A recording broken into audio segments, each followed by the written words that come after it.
So, I watched all 28 episodes of Frieren Beyond the Journey. Yep, I managed to do it. And here are my thoughts. The last time I talked to you guys, I had seen up to episode 4. So, now that I have seen all 28 episodes, what do I have to say? There are some who are calling this the greatest anime ever. I don't know if I can call it that, but it's a well done anime for sure. It looks beautiful, the writing is solid, the music is great. I found myself playing the OST while getting stuff done around the house. The music gets stuck in your head, especially when you're binge watching the entire series. Frieren is the best character in this show, which is awesome for us, the viewer, because she's the main character. On one hand, Frieren is a cold, calculated, badass mage that seems unfazed most times. But when it comes to her trinkets and finding new spells, she's almost kid-like. And she's very naive and silly, even though she's been around for over 1,000 years. Now that she's on this new journey to better understand humans, she can somehow come across as oblivious and her interpersonal skills need some work. She's not at all a people person, but she's trying to work on that. Sometimes it takes a moment for her to realize what she did wrong, and she tries to learn and adjust.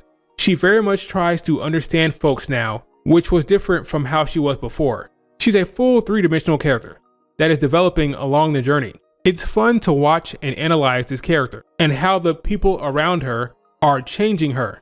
Throughout Frieren's journey to better understand her late great friend Himmel and to better connect with humanity, she has several moments of realization. She learns that what makes her happy is seeing her apprentice Frieren happy. She realizes that the time she spent with Himmel did change her. It did have an effect. She also learns to respect other people's time, which was difficult for her because of her long lifespan. You were never quite sure how Frieren was going to react given the situation. Even with all of her wisdom, if something was more relationship based, she may very well say the wrong thing and have to figure out a way to apologize. It made for good character moments and development. So I really enjoyed the lead character. Now, although Frieren is the best character in my opinion, you can make an argument that Himmel is the most important character. Everything is tied back to Himmel. Even Heitzer and Eisen's lessons, they all tie back to Himmel and his beliefs. Himmel is the only reason the show is happening. She came to realize that this man that she knew for 10 plus years had such an impact on the world, and she never really got to know him, and she took for granted the time she had with him. After she had that realization, Himmel is the reason why she decided to get to know people.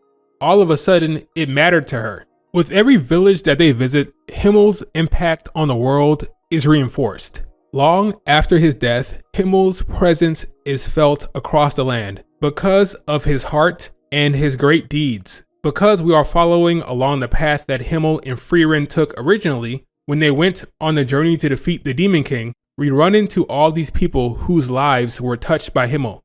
And many years later, they still honor the man. Everyone is trying to live up to the example he set. His kindness and his willingness to help people, even when it's the smallest thing or task, that is what she's trying to live up to and pay forward. Over the course of the season, Frieren comes to realize how much Himmel loved her. It's really nice and sweet and good writing. You know, it's funny. Frieren is on the path to Aureale, this land where you can speak to the people who's passed. She hopes to converse with Himmel there. But by the time she gets there, I think she will have completely understood him to the point where she may not even have to talk to him at all. Just a thought. So yeah, I enjoyed the characters in the show. I enjoyed Fern. I enjoyed Stark for sure. So what didn't I enjoy? There's a period between episode 11 and episode 17 that is kind of boring. Sorry, it had to be said. Now, I wouldn't call these episodes filler because if they're going for slice of life, then they accomplished their goal. I mean, you had episodes where birthday presents were being bought and they were stuck in the cold, or there's episodes like episode 14 that's clearly about relationship building, developing their bond. And that's all fine. I'm not hating on it. Typically when I watch anime, that's just not what I go for, you know? But there was like a run of them all in a row that were not that compelling in terms of plot. That was kind of tough to get through. That's all. When the mage exam arc kicked in, I locked back in. We then got a lot more action and more characters, which I appreciated. There's also more of a focus on Flamma, Frieren's legendary master, in the later episodes. I thought the action sequences were pretty to look at, but a lot of the action was just them standing using defensive spells, but they weren't that dynamic or interesting. I thought a lot of the action could have been executed better. This show has a lot of themes around finding fulfillment in life and the weight of time, but ultimately in the end, the theme that I'm landing on centers around remembrance. To live is to be known. To live is to be remembered. How do you get people to remember you? How do you live on beyond your death? By helping people, by making them happy, you can live on. You can be remembered. Ultimately, we all want to be remembered. If you didn't help anyone, if you didn't leave an impression, if you're not remembered, did you really live? That's the question here. Again, I'll keep saying that I understand why people love this anime. Is it my favorite? Is it a masterpiece to me? No, not really. But again, with this approach and the themes and the ideas, I understand why someone would love it.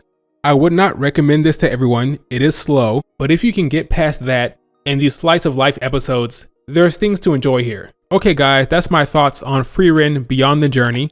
Did you love it? Was it your favorite anime? Is it a masterpiece? Let me know. Remember to like and subscribe, and I will talk to you later.